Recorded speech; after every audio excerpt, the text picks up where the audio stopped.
नमस्कार, welcome to my channel. मैं हूँ मनीषा। दोस्तों, आज की वीडियो बहुत ही हेल्पफुल होने वाली है।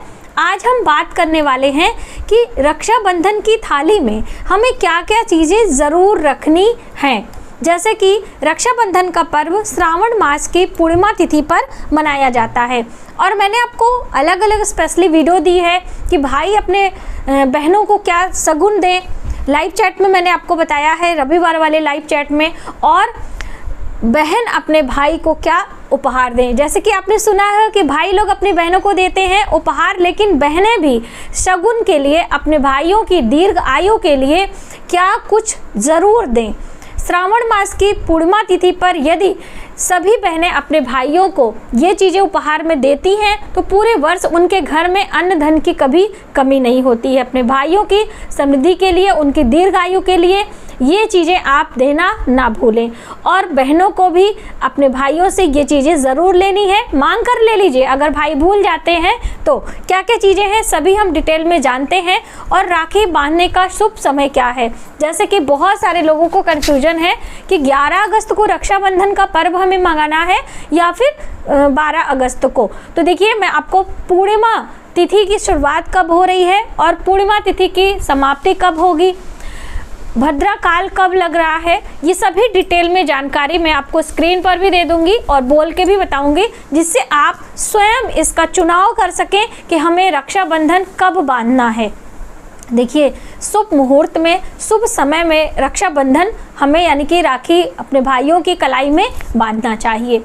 ठीक है, जैसा कि श्रावण मास की पूर्णिमा तिथि पर रक्षाबंधन का पर्व मनाया जाता है और इस बार वर्ष 2022 में 11 अगस्त को सुबह 10:38 पर पूर्णिमा तिथि प्राप्त हो रही है और वहीं पर पूर्णिमा तिथि समाप्त हो रही है 12 अगस्त को सुबह 7:05 से कुछ मिनट अधिक ही, मान लीजिए आप 10 मिनट बोल सकते हैं उसे, लेकिन 5 मिनट ही शुभ समय है, यानी 7:05 तक ही पूर्णिमा आपको 12 तारीख को मिल रही है। अब जैसे कि जो रक्षाबंधन का पर्व है वह हमें श्रावण मास की पूर्णिमा तिथि पर ही मनाना है, तो अब हम 11 तारीख को सुबह भी नहीं बांध सकते हैं, क्योंकि दोस्तों सुबह सवेरे चतुर्दशी तिथि है। 10:38 पर पूर्णिमा प्रारंभ हो रही है इस मान्यता के अनुसार, और साथ ही भद्रा काल भी प्रारंभ हो रहा है। जैसे कि भद्रा कुछ विशेष तिथियों में अच्छा नहीं माना जाता है, यानी कि भद्रा जब भी लग जाता है उस समय कोई शुभ कार्य नहीं किया जाता है। फाल्गुन मास की पूर्णिमा पर आपने सुना होगा कि भद्रा का समय देखा जाता है जब हम होलिका दहन करते हैं, वो भी समाज के कल्याण के लिए होता है, लोगों के स्वास्थ्य रक्षा के लिए होता है। और ये जो रक्षाबंधन का पर्व है वो भी हम अपने भाइयों के कल्याण के लिए करते हैं, एक दूसरे से प्रेम बना रहे, भाई बहन का जो अटूट रिश्ता है प्रेम का वो ताउम्र चलता रहे, इसकी शुभ कामना लेते हुए हम रक्षाबंधन का पर्व मनाते हैं। तो इसे भी शुभ समय में करना है, तो कब करना है, तो देखिए भद्रा काल कब तक है और कब तक समाप्त होगी ये पहले आप जान लें। तो पूर्णिमा तिथि जैसे मैंने आपको बताया कि सुबह 10:38 से प्रारंभ हो रही है और दूसरे दिन समाप्त हो रही 7:05 पे, और भद्रा वहीं पर पहले ही दिन यानी कि 11 अगस्त को 8:51 पर समाप्त हो जाएगी। यानी कि भद्रा 11 तारीख को 8:52 से आपको राखी बांधने का समय प्राप्त हो रहा है। अब बहुत सारे लोग कहते हैं कि सूर्यास्त में राखी नहीं बांधना है, लेकिन देखिए जब कुछ ऐसी विषम परिस्थितियां आती हैं तो कुछ शुभ मुहूर्त को देखते हुए हम वो कार्य कर सकते हैं, तो आप राखी बांध सकते हैं, इसमें कोई आपको व्यवधान नहीं है। यदि आपके मन में कोई संशय है तो आपको उसके लिए, उसके निवारण के लिए क्या करना है कि जब भद्रा समाप्त हो जाएगी 11 अगस्त को, दिन गुरुवार है, और शाम को 8:52 के बाद रक्षा सूत्र सबसे पहले आपको अपने देव स्थान में रखना है, अपने भगवान के अर्पित करना है। चाहे आप भगवान गणेश को समर्पित कर दें, चाहे आप भगवान कृष्ण को ये रक्षा सूत्र उन्हें दे दें, उनके माथे पर टीका लगाएं, उन्हें मिठाई खिलाएं, उनकी आरती करें, पूजा की थाली ले जाके देवी देवताओं को पूज के आप आ सकते हैं। अब ये रक्षा सूत्र भगवान का प्रसाद हो गया है। अब इस रक्षा सूत्र को यदि आप अपने भाइयों की कलाई में बांधते हैं तो इसका कोई भी दुष्परिणाम आपको नहीं प्राप्त होगा।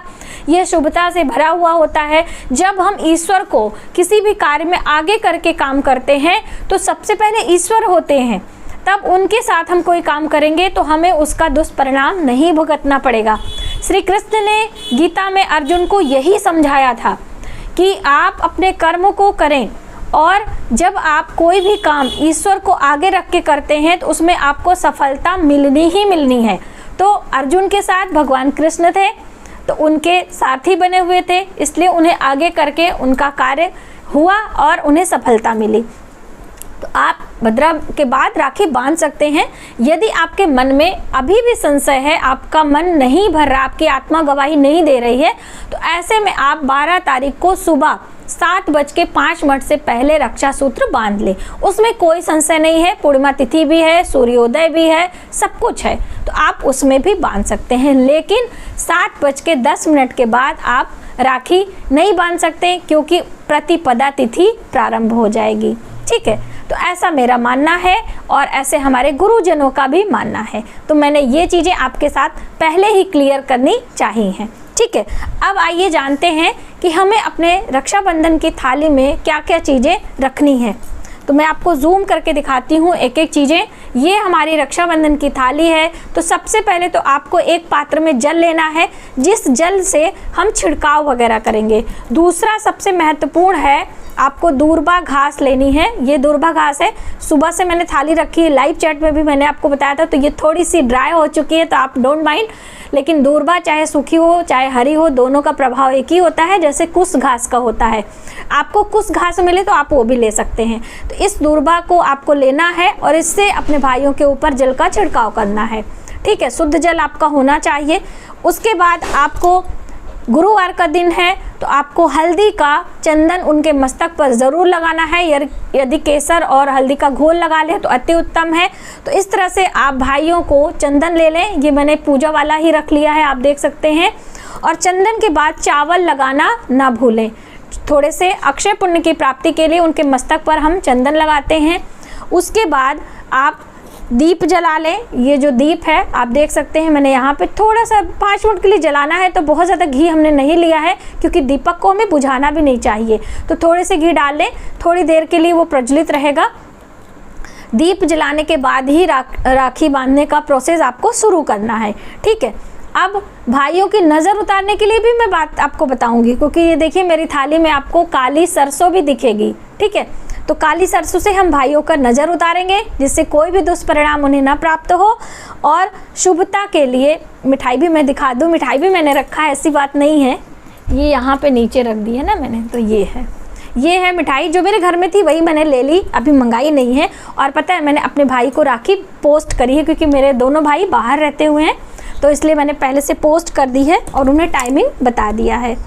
तो इस तरह से आप, कुछ दूध से बनी मिठाइयाँ हैं, मैंने यहाँ पेड़े लिए हैं, और ये है बेसन के लड्डू। तो आप कुछ भी ले सकते हैं, जो आपके भाई को पसंद हो आप वो ले सकते हैं।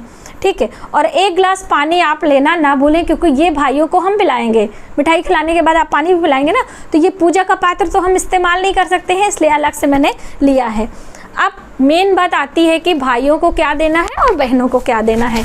तो भाइयों वाला मैं पहले बता दूं, एक पूजा का नारियल इस तरह से रक्षा सूत्र बंधा हुआ, और ये चावल मैंने ट्रांसपेरेंट ग्लास में रखी है कि आपको दिखाई दे। कुछ लोगों ने पूछा था कि चावल की क्वांटिटी कितनी होनी है, और हमारे जैसे कई भाई हैं, 2 भाई हैं, 4 भाई हैं, तो क्या अलग अलग हमें देना है? जी हाँ, बिल्कुल, क्योंकि जब भाई अलग रह रहे हैं, अलग अलग, आपकी भाभियाँ अलग अलग स्टेट में रह रही हैं, उनका भोजन पानी अलग बनता है, तो बिल्कुल आपको अलग ही देना है, क्योंकि राखी तो आप हर भाई को अलग बांधेंगे ना, तो उनकी सुविधा करिए। यदि आपका विवाह नहीं हुआ है, आप भाई बहन सब एक साथ रहते हैं, तब आप एक भाई को भी दे सकते हैं, इसमें कोई प्रॉब्लम नहीं है। ये कई लोगों का कमेंट आया था, तो मैंने सोचा मैं आपको क्लियर कर दूं। तो इस तरह से नारियल और थोड़े से चावल, 1 मुट्ठी चावल आपको अपने भाई के हाथ में देना है, इस तरह से।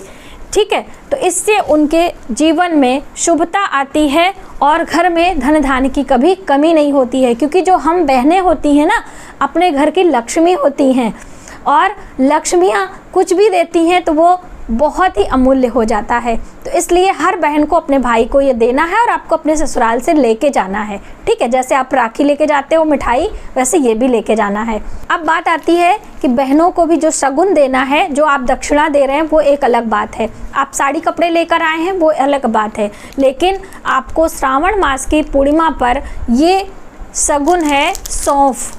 आप बिल्कुल जूम करके मैं दिखाऊंगी। ये है सौंफ, मार्केट में मिलती है। होली के टाइम में अक्सर हम लोग लाते हैं और मुखवास के लिए इसे इस्तेमाल करते हैं, ठीक है। सौंफ के साथ मिश्री भी मिक्स है। यदि आपको ये नहीं मिलता है तो हरी वाली सौंफ जो पान के साथ में खाई जाती है वो आप ले लें, उसके साथ कुछ मिश्री ले लें, क्योंकि मिठास होनी चाहिए ना। तो ये सौंफ आप देंगे। दोस्तों, सौंफ का इस्तेमाल कैसे होता है, इसे हम किस ग्रह से जोड़ के देखते हैं, थोड़ा सा मैं आपको ये भी डिटेल में बताऊंगी, जिससे आप इसकी अहमियत को समझें। देखिए, सौंफ बुध ग्रह को रिप्रेजेंट करती है और जो बहनें होती हैं वो बुध ग्रह को रिप्रेजेंट करती हैं। अब हम बुध को बुध के साथ यदि मिलाते हैं तो हमारे घर शुभता तो आनी ही आनी है। यानी कि जितने भी घर की बहन बेटियां होती हैं, चाहे बुआ हो, चाहे बेटी हो और चाहे बहन हो, तीनों हमारे बुध ग्रह को रिप्रेजेंट करती हैं। और इनका सम्मान करने से, इन्हें दक्षिणा देने से, इनका प्यार मिलने से हमारे घर में शुभता होती है, हमारे घर का कल्याण होता है। इसलिए यदि हम अपनी बहनों को पूर्णिमा तिथि पर, श्रावण मास की पूर्णिमा पर ये सौंफ की मीठी गोलियां देते हैं या फिर हरी वाली सौंफ और मिश्री देते हैं, तो हमारे घर में शुभता आती है और बहनों के लिए धन धान्य उनके घर में कभी कमी नहीं होती है और उनके जीवन में सौभाग्य की प्राप्ति होती है। तो हर भाई से रिक्वेस्ट है कि ये सौंफ ज़रूर आप खरीदें और इसे अपने बहनों को ज़रूर दें, ठीक है। इस तरह से भाई बहन का त्यौहार है, तो आप प्यार पूर्वक और सम्मान पूर्वक एक दूसरे का आदर करें और एक दूसरे को प्यार देते हुए इस त्यौहार को मनाएं। तो आज की वीडियो में बस इतना ही। मिलते हैं एक नई जानकारी के साथ नई वीडियो में। तब तक आप अपना ख्याल रखें। जय माता दी।